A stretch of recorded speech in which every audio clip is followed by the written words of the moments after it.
کیا واقعی ایرانی جنرلز نے ٹرمپ کے اربوں ڈالرز ٹھکرا دیے یا امریکہ کا سب سے بڑا خفیہ رجیم چینج آپریشن ایران کے اندر جا کر تباہ ہو گیا؟ ویورز، آج کا ویلاگ صرف خبر نہیں، ایک ایسا دھماکہ ہے جس نے واشنگٹن سے لے کر تل ابیب تک سنسنی پھیلا دی ہے۔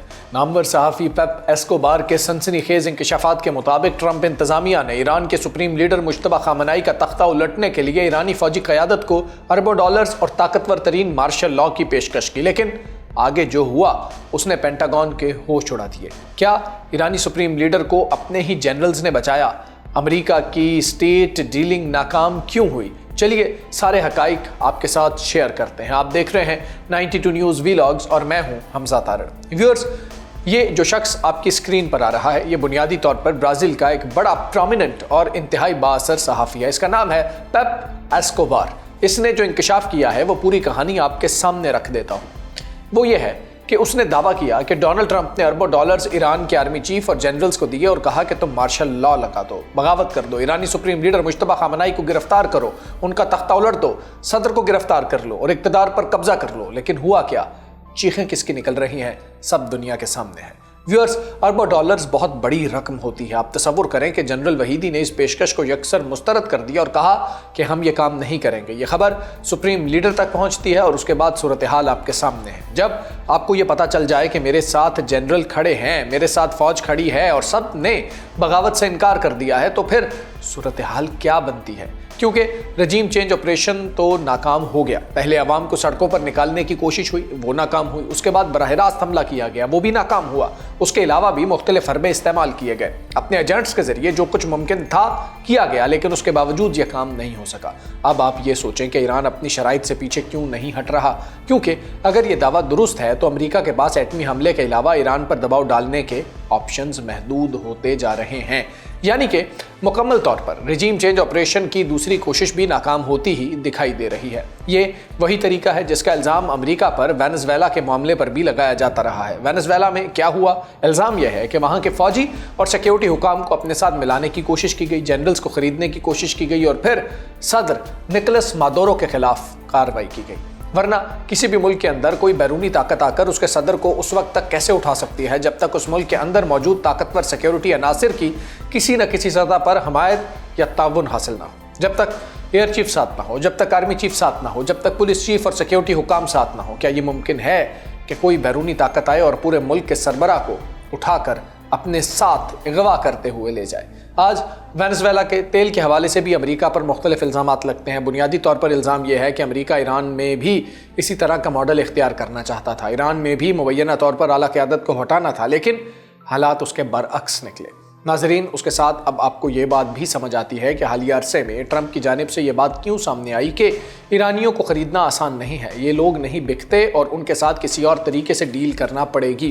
اگر ایرانی جنرلز واقعی اس مبینہ پیشکش کو مسترد کر چکے ہیں تو امریکہ کے لیے یہ ایک بہت بڑا دھچکا ہے، کیونکہ جہاں جہاں اندرونی طاقت کے مراکز کو اپنے ساتھ ملانا ممکن ہوتا وہاں بیرونی طاقت کے لیے کارروائی نسبت آسان ہو جاتی ہے۔ شام میں بشار الاسد کے خلاف کارروائیوں سے لے کر عراق، افغانستان اور وینزویلا تک امریکہ کی مختلف پالیسیز میں مقامی طاقت کے مراکز کو اپنے ساتھ ملانے کی کوششیں دیکھی گئی ہیں، لیکن جہاں یہ ماڈل ناکام ہو جائے وہاں بیرونی طاقت کو زیادہ مشکل صورتحال کا سامنا کرنا پڑتا ہے۔ حالیہ عرصے میں چین کے حوالے سے بھی ایسی خفیہ رپورٹ سامنے آتی رہی ہیں کہ اعلیٰ فوجی قیادت میں اثر انداز ہونے یا اسے اپنے مفاد میں استعمال کرنے کی کوششیں کی گئی ہیں، لیکن چینی قیادت نے اپنے فوجی اور دفاعی نظام کے اندر ایسے عناصر کے خلاف کارروائی کی۔ اصل بات یہی ہے کہ کسی بھی ملک میں اگر کوئی بیرونی طاقت رجیم چینج کرنا چاہے تو صرف اوپر سے حملہ کافی نہیں ہوتا، اسے اندرونی نظام کے طاقتور عناصر کی ضرورت بھی پڑتی ہے۔ ویورز، اب فرض کریں کہ ایران کا کوئی بڑا فوجی کمانڈر اپنی قیمت لگوا لیتا ہے تو سب سے پہلے وہ نئی قیادت یا سپریم لیڈر کے ٹھکانے کی معلومات فراہم کرتا ہے، پھر اسے نشانہ بنایا جاتا ہے۔ اس کے بعد امریکہ کی مرضی کا نیا سیٹ اپ آتا ہے۔ اس سیٹ اپ میں اپنے پسندیدہ لوگوں کو اہم عہدے دیے جاتے ہیں اور پھر نئے صدر کے ذریعے پورے ایران کو کنٹرول کرنے کی کوشش کی جاتی۔ لیکن اگر دعووں کو درست مان لیا جائے تو اس کے برعکس ہوا۔ امریکہ نے مبینہ طور پر کروڑوں نہیں بلکہ اربوں ڈالرز کی پیشکش کی، لیکن جنرل وحیدی نے انکار کر دیا اور اپنے سربراہ کو اطلاع بھی دے دی کہ آپ کی حکومت گرانے کے لیے مجھے یہ پیشکش کی گئی ہے۔ یعنی ایران کے سپریم لیڈر کو بروقت معلوم ہو گیا کہ اندر سے بغاوت کرانے کی بھرپور کوشش ہو رہی ہے۔ اس کے بعد اس فوجی افسر کی وفاداری بھی مزید واضح ہو گئی۔ جو شخص بکنے والا ہو وہ معمولی رقم پر بھی بک جاتا ہے، لیکن जो शख्स बड़ी से बड़ी पेशकश को मुस्तरद कर दे उसे खरीदना आसान नहीं रहता।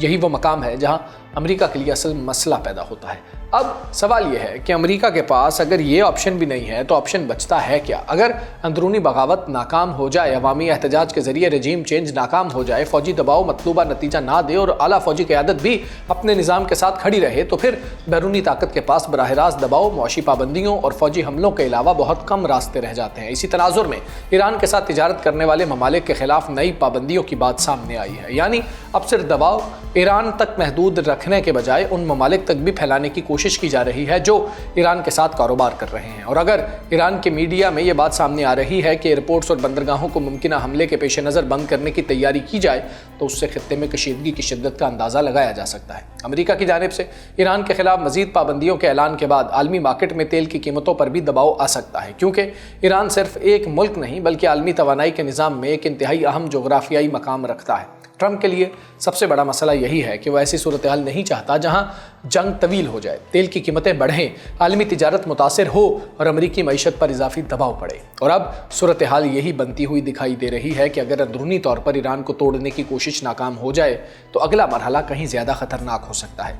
अमरीका के लिए एक और बड़ा मसला आलमी मालियाती निज़ाम भी है। अमरीकी बॉन्ड्स की तलब, चीन और जापान समेत बड़े ख़रीदारों का रवैया और अमरीकी मईशत पर बढ़ता हुआ कर्ज, ये सब ऐसे अवामिल हैं जिन्हें ईरान जैसे बहरान के तनाजुर में नज़रअंदाज नहीं किया जा सकता। अगर ईरान में रजीम चेंज कामयाब हो जाता तो अमरीका के लिए ईरान के तेल और गैस के शोबे तक रसाई के इम्कानात भी पैदा हो सकते थे। बड़ी आलमी कंपनियाँ दोबारा ईरानी तवानाई के शोबे में दाखिल होती और खित्ते में ताकत का तवाज़ुन तब्दील हो जाता। दुनिया में इस किस्म की मिसालें मौजूद हैं जहाँ फ़ौजी क़यादत ने अपने ही हुक्मरान के खिलाफ किरदार अदा किया।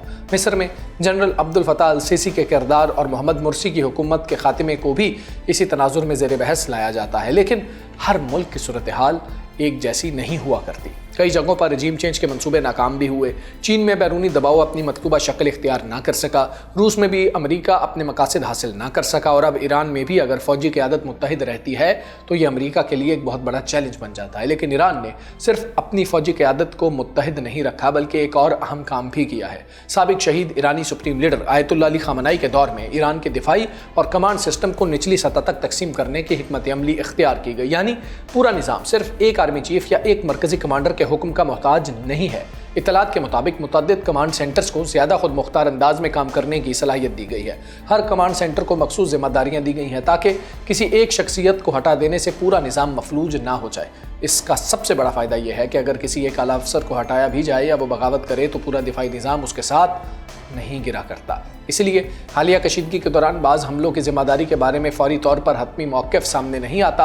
मुख्तलिफ़ कमांड सेंटर्स अपनी सतह पर कार्रवाइयाँ कर सकते हैं और बाद में मरकज़ी सतह पर उसकी तस्दीक या तरदीद की जाती है। यानी ईरान ने अपने निज़ाम को इस तरह तकसीम करने की कोशिश की है कि एक शख्स, एक जनरल या एक कमांडर को कंट्रोल करके पूरे मुल्क को कंट्रोल ना किया जा सके, और यही चीज़ अमरीका के लिए सबसे बड़ा मसला बन सकती है। रजीम चेंज ऑपरेशन नाकाम, अंदरूनी बगावत नाकाम, फौजी क़यादत को ख़रीदने की कोशिश नाकाम और ईरान के दिफाई निज़ाम को निचली सतह तक तकसीम करने की हिकमत अमली ने एक ऐसी सूरत हाल पैदा की है जहां ईरान को सिर्फ एक शख्सियत के ज़रिए कंट्रोल करना आसान नहीं रहा। यही वजह है कि अगर ईरान के आला जनरल्स वाकई किसी बड़ी माली पेशकश को मुस्तरद कर चुके हैं तो ये महज एक फ़ौजी अफसर का इनकार नहीं बल्कि एक पूरे निज़ाम की मुज़ाहमत की अलामत बन जाता है। और यही वो मकाम है जहाँ ईरान और अमरीका के दरमियान महाज आराई एक नए और कहीं ज़्यादा ख़तरनाक मरहले में दाखिल हो सकती है।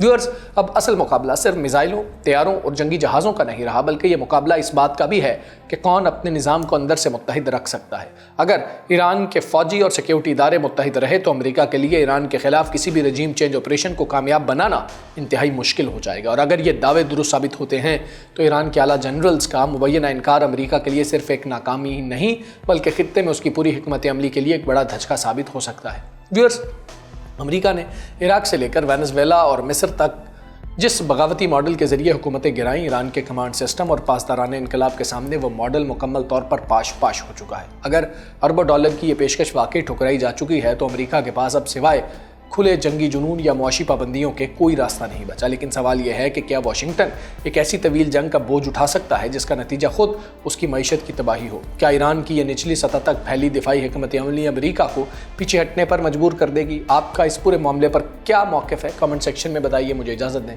अल्लाह हाफ़िज़।